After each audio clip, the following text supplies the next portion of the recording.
Good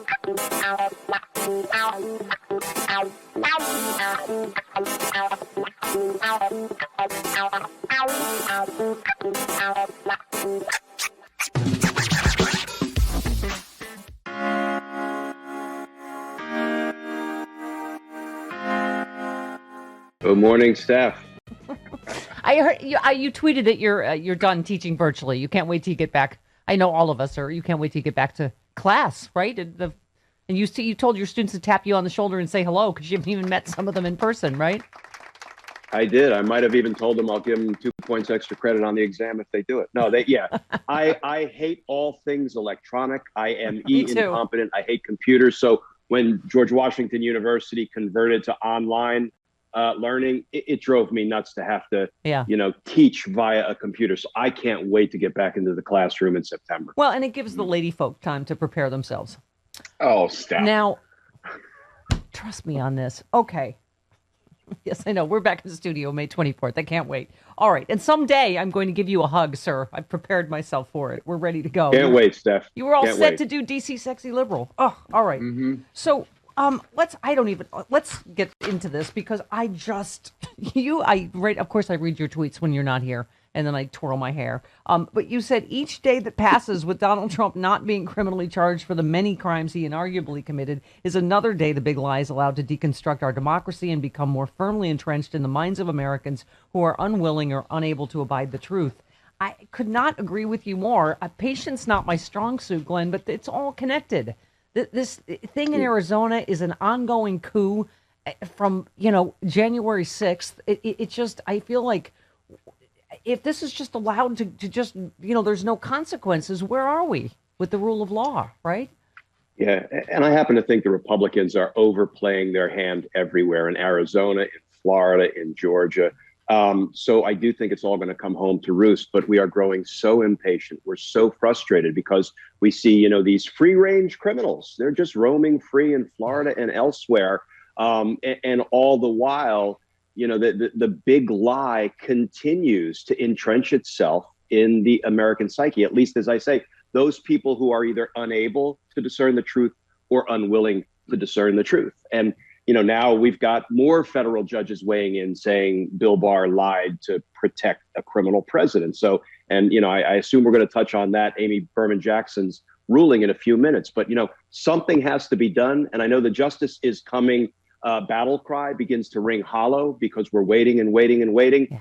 But just think about this. Here's what I want to use as our frame of reference for why justice is coming. Just 1 week after the Deputy Attorney General Lisa Monaco got confirmed. She is the approval authority on search warrants for lawyers. 1 week after she took office, the feds were raiding Rudy Giuliani's house and office pursuant to a federal search warrant. That was her doing and Merrick Garland's doing. So they are moving out.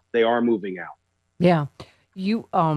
Right. Hang on. I don't know which one I liked better. But you said Rudy Giuliani or Matt Gaetz, who might get indicted first. Let's discuss. Let's discuss. So they both won't shut up. We have sound bites from both of them today from being on different shows, right?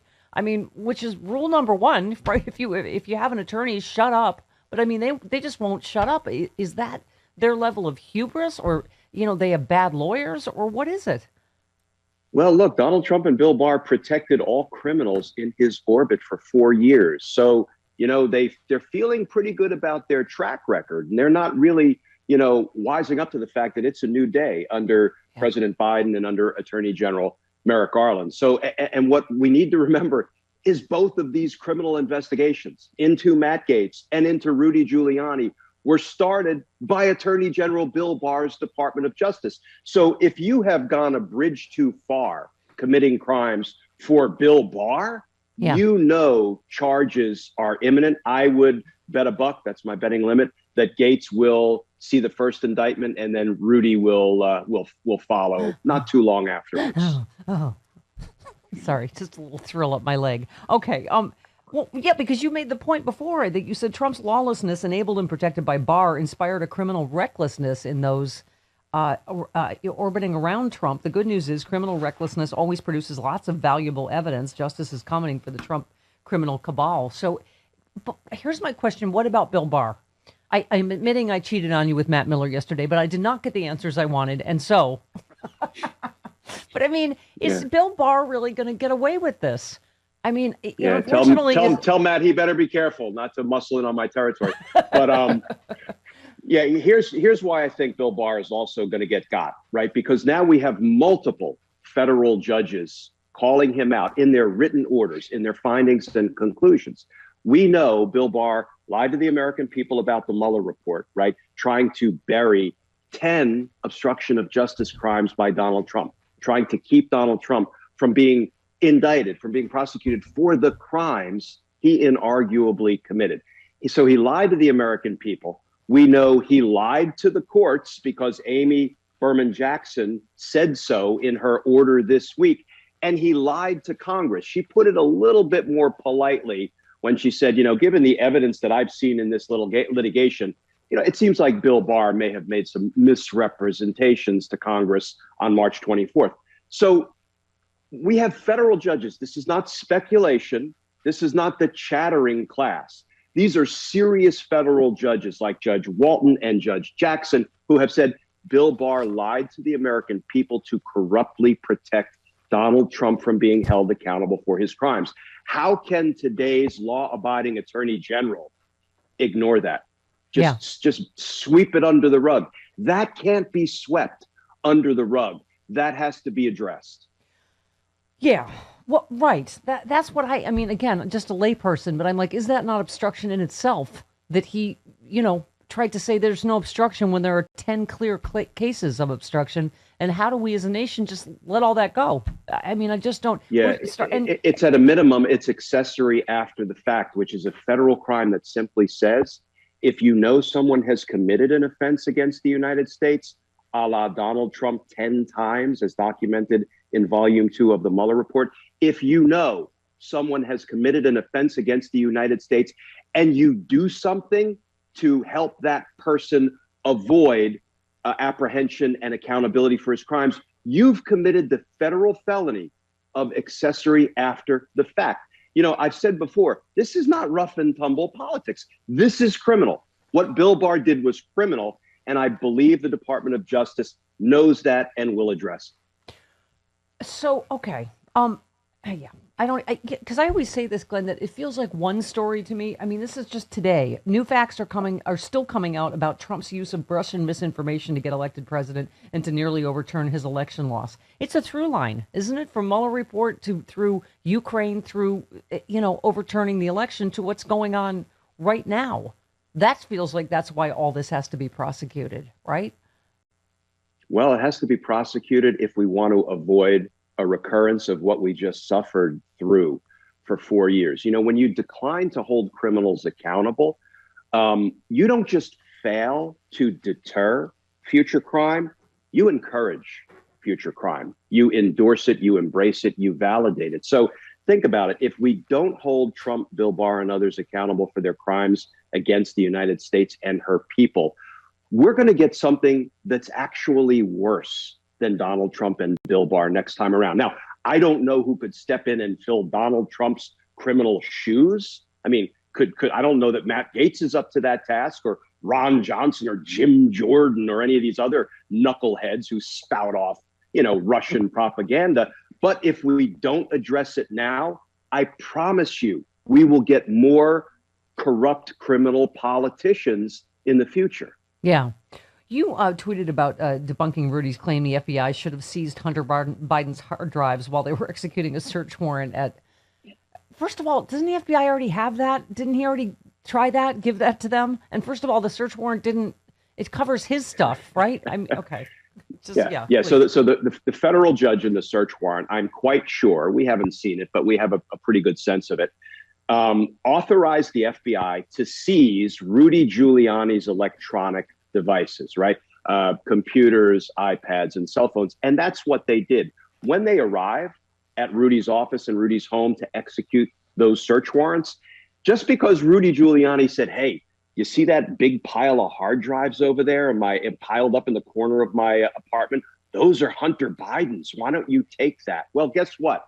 I'm quite sure the judge didn't say, you know what, FBI agents, while you're in there seizing the things I've authorized you to seize, if Rudy tells you he's got a bunch of, Hunter Biden's old sweat socks and T-shirts, why don't you just take those too? I mean, it's absurd that Rudy would say the FBI failed. And let's take a step back. If he's got a pile of Hunter Biden hard drives, how did he get them? Right. Did Hunter Biden give him permission? What's the far more likely scenario, Steph? He's over in Ukraine meeting with Ukrainian oligarchs and Russian intelligence assets and sources and officers, and they give him a bunch of stuff, and they're like, here you go, comrade Giuliani. This is Hunter Biden stuff. Why don't you take it and use it to try to help Trump win the 2020 election? It's pure propaganda, and it's pure nonsense. Rudy's got nothing but, the ability to run his mouth on the Fox Entertainment Network. That's all he's got left. Yeah. Yeah, I mean, and it certainly seems to me to follow the same trajectory as Michael Cohen, that, Trump, word came out yesterday, he's not his problem to pay Rudy's legal bills. I mean, this is what happened with Michael Cohen before he flipped on him. I mean, do you think Giuliani's going to flip on Trump? I think he probably will. I think he's a weak man, and I think he has always been interested in Rudy Giuliani above all else. Somebody once said the most dangerous place to be is between Rudy Giuliani and a microphone. That pretty much sums up Rudy Giuliani. He's going to do whatever it takes, including giving up Donald Trump, if the pressure is applied to him. And there's a very real prospect of him going to prison. So here would argue toward your hashtag justice is coming. The FBI still after the worst of the worst in Capitol riot as new arrests come at a steady pace. I think we're up to almost 500 people have been charged. The most coming from Texas, Pennsylvania, and Florida. There's a shock. 4 months we're only 4 months after the January 6th attack. FBI agents maintain a steady pace of arresting people. We're not done rounding up the worst of the worst, said one FBI. We're not slowing down. But, it does feel like, particularly with this Liz Cheney stuff, and the entire Republican Party has now taken a stand for the big lie, right? And ousting Liz Cheney, who says, obviously Donald Trump did not win the election. I mean, you have an entire party. I mean, somebody tweeted, happy 4-month anniversary to Lauren Boebert, live tweeting Nancy Pelosi's whereabouts during a insurrection. How is this noxious gun-worshipping bobblehead still a member of Congress? I mean, that's what I'm saying. It's just, what about the upstream, Glenn, in terms of the January 6th? Because we have a whole party that's just whitewashing this, and even Kevin McCarthy pretending he didn't say what he said 4 months ago, right?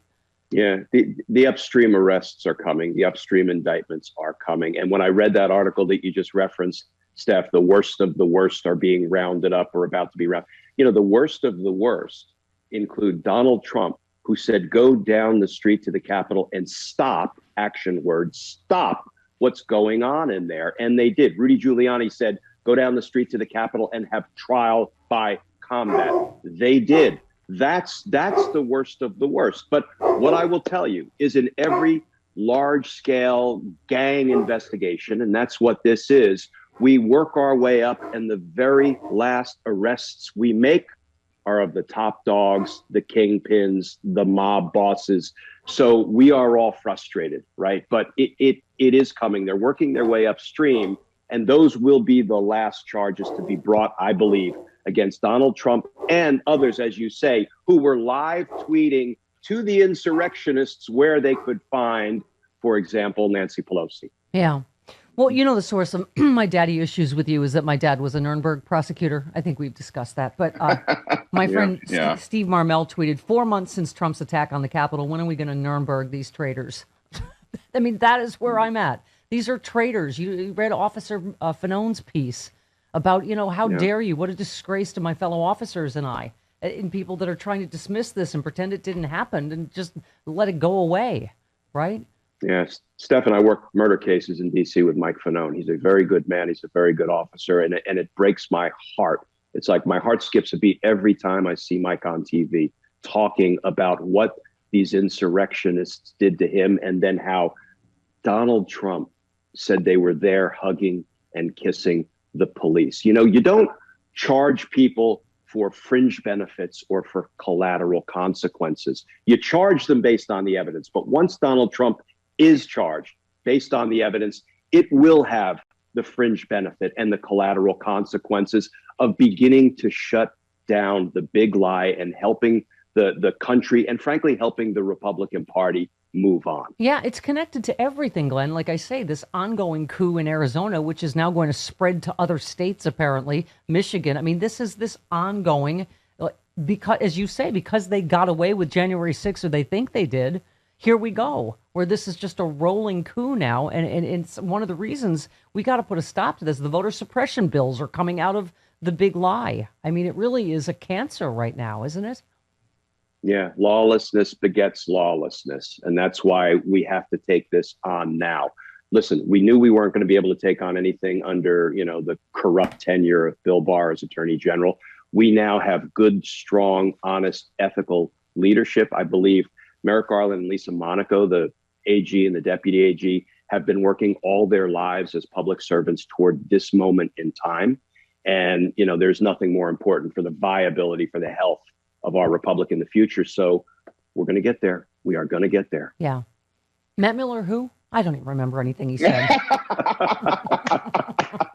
Real quick, before you go, which velociraptor gets Trump first? SDNY, Georgia, the Capitol, whatever, Barr, Mueller? I mean... Man, it's a push, Steph. I think all three of those. Here's the thing. The Georgia case is all caught on audio tape on that recorded phone call. So they could move out anytime they want. New York is notoriously slow, and they have lots of forensic accounting work to do because they got that 1 million document dump when the Supreme Court finally said they could have all of Trump's financials. I think I'm going to go out on a limb.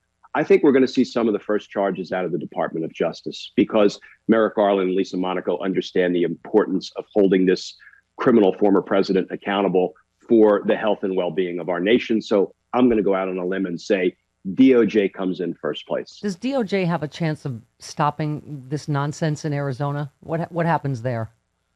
Yeah, they fired a shot across the bow. So I am sure because they fired a public shot across the bow, what that tells me, Steph, is they've been doing their homework. They've been doing their investigating into, the search for bamboo in the ballots out in Arizona, which is just, it's craziness. But they would not have sort of taken that public shot if they hadn't already done their homework and believed they could back it up with legal action. So I would say stay tuned to that one. Okay.